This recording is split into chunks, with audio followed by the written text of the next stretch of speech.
Lunes 11 de noviembre del año 2024. Las lecturas que se nos presentan para en este día de hoy son en la primera lectura la carta del apóstol San Pablo a Tito capítulo 1 versículos del 1 al 9 y del Evangelio de San Lucas capítulo 17 versículos del 1 al 6. Y los mensajes de estas lecturas van en sintonía, ya que en la primera lectura se nos presenta Pablo enviando a Tito a la comunidad de los cretenses, una comunidad que estaba siendo nueva, una comunidad que estaba dando sus primeros pinitos en el resultado de la evangelización y que Pablo, que está detenido, que está preso en Roma, envía a Tito para que termine y culmine el trabajo y todo el proceso de evangelización que él había iniciado mucho más antes. ¿Y cómo entender esto hoy en nuestra vida? ¿Cómo entender esta situación que Pablo está en la cárcel, que Tito ha llegado a Creta y que tiene que escoger a los presbíteros y a los episcopoi para que dirijan la comunidad? Aquí hay que hacer una salvedad, y que es que estos dos términos de los presbíteros y de los obispos no eran entendidos en esa época como hoy los entendemos en nuestra iglesia. Y entonces el presbítero era la persona más anciana, una persona de experiencia, una persona sensata en la comunidad, y el episcopoi o el obispo era una persona que cuidaba de la doctrina, que cuidaba que el mensaje que se había transmitido se mantuviera y se transmitiera de la manera original. Teniendo claro esto, entonces hoy cómo entendemos nosotros esta primera lectura en el año 2024.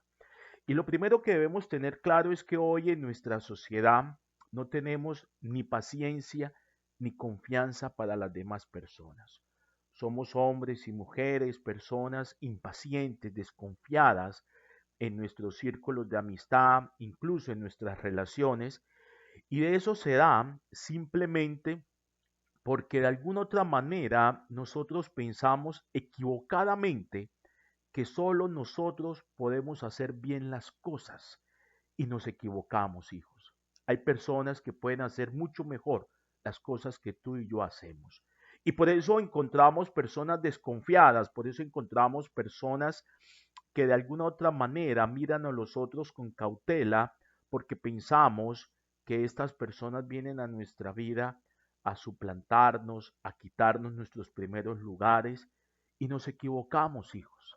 Debemos tener claro en nuestra vida que en algún momento, en nuestros trabajos, en nuestros quehaceres diarios, alguien tendrá que reemplazarnos, hijos. Y por eso Pablo nos da un bonito ejemplo. A él no le interesa brillar, a él no le interesa que lo sigan reconociendo, porque lo importante es el mensaje de Dios. Y por eso hoy usted y yo debemos hacernos la siguiente pregunta. ¿Qué barreras existen en tu vida que te impiden confiar y en delegar el trabajo o las responsabilidades a las demás personas? Hoy se nos es difícil delegar, hoy se nos es difícil confiar en las personas, y tenemos barreras que los impiden. Tenemos barreras en nuestra vida que te llevan a ti a desconfiar de las personas que están a tu alrededor, porque somos incapaces de delegar. Y eso sucede muchas veces en las comunidades parroquiales. No nos gusta delegar, nos gusta asumir todas las cosas. ¿Por qué? Porque de alguna otra manera desconfiamos que los otros puedan hacer las cosas mejor que yo. Por eso que hoy la primera lectura nos lleva a nosotros a tener claro que lo importante es entender que es la conformación y la consolidación de las comunidades, que no es brillar, que no es ocupar los primeros puestos. Y por eso Pablo nos da un bonito ejemplo de eso en nuestra vida. Pablo, que está preso, delega funciones y responsabilidades, porque el trabajo y la evangelización no pueden parar.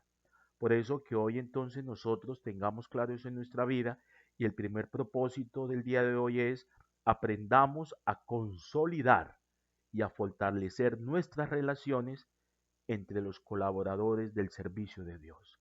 Si no hay una consolidación, si no hay un fortalecimiento entre los colaboradores del servicio de Dios, las cosas no van a funcionar. Por eso aprendamos a delegar, aprendamos a confiar en los miembros de la comunidad. Y el segundo propósito nos lo regala el Evangelio. En el Evangelio, Lucas nos presenta tres sentencias, una que es los escándalos, otras que es el perdón y la tercera que es la fe. ¿Y cómo entender estas tres sentencias hoy en nuestra vida? Y lo primero que uno debe tener claro es el término o el concepto escándalo en la época de Jesús. No significa lo mismo que hoy para nosotros. El escándalo en la época de Jesús tenía una connotación mucho más referida al pecado. Y por eso el texto nos dice que el escándalo es aquello que las personas inducen a otros a pecar. Por eso pregúntate tú, ¿será que yo he inducido a alguien a pecar en la vida? ¿Será que yo he ayudado, he aconsejado a pecar a alguien en la vida? ¿Será que yo le he dicho a alguien aborte? ¿Será que yo le he dicho a alguien sea infiel a su esposo? Sea infiel a su esposa. ¿Será que yo le he dicho a alguien tómase esa plata, róbese esa plata? Porque el escándalo en la época de Jesús era inducir a otros a pecar. Y tal vez tú como amigo, tal vez como tú como amiga, has podido inducir a alguien a pecar. Hazle, no pasa nada, yo te cubro, yo te escondo.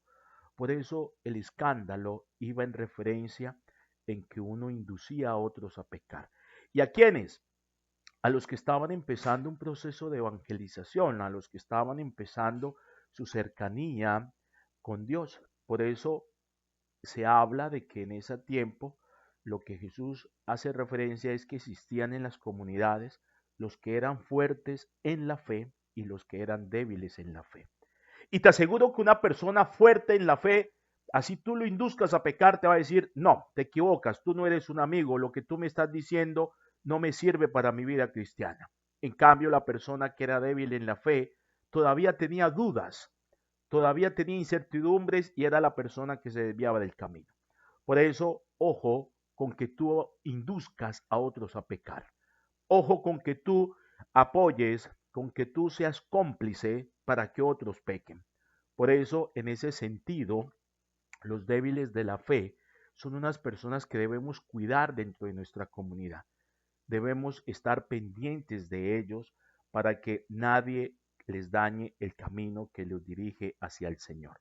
Por eso, en ese sentido, el Evangelio sigue continuando hablando del perdón. Y en ese sentido, el texto nos va a hacer una pregunta y es, ¿cómo sobrelleva usted las flaquezas y las debilidades de los demás? Por eso el perdón es una constante, porque usted y yo tenemos flaquezas.